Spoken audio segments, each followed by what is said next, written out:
নমস্কার বন্ধুরা, আমি শঙ্কর মিত্র।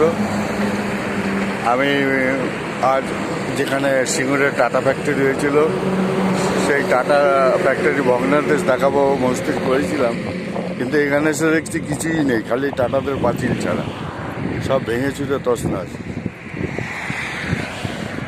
এত ধানের জমি, চাষের জমি সব পড়ে আছে, না চাষ হয় না কিছু হলো। এখানে কারখানা বন্ধ হয়ে গিয়ে ভালো হয়েছে না মন্দ হয়েছে আপনারাই কমেন্ট করে বলবেন তো।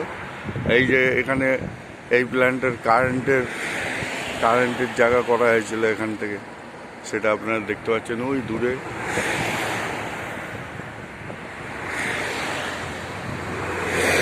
এরকম আমি দেখে গেছি তখন কারখানার ঘর টর সব কিছু এভরিথিং রেডি ছিল, কিন্তু কারখানা হবে না বলে সব ভেঙে চুরে গুড়িয়ে শেষ। না জমিতে চাষ হয় না কারখানায়, বিঘের পর বিঘে জমি পড়ে আছে, দেখুন বিঘের পর বিঘে। খালি এই ভাঙা পাঁচিলগুলো আছে, এগুলোই আপনাদের দেখাতে পারি। আর এটা সামনে হলো দুর্গাপুর হাইওয়ে।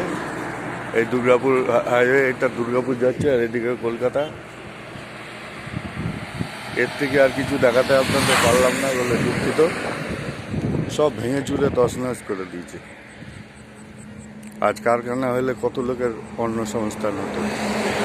আর যাদের জমি, তারা জমিও চাষ করতে পারে না, না ফসল বলে, সব জলা জমি আর জঙ্গল হয়ে পড়ে আছে। এখান থেকে সুদূর 4-5 কিলোমিটারের দূর বেশ বড় কারখানা হয়েছিল, হাজার হাজার টাকা নষ্ট। এখানে কারখানা হলে ভালো হতো না খারাপ হতো, আপনারা কমেন্ট করে জানাবেন। ঠিক আছে বন্ধুরা, আর কিছু দেখানোর কিছু নেই। ফাঁকা মাঠ, আকাশে মেঘ, ঝিরি ঝিরি বৃষ্টি পড়ছে, গাড়ি যাচ্ছে। এখানে ব্লগটা শেষ করছি। ভালো থাকবে, সুস্থ থাকবেন।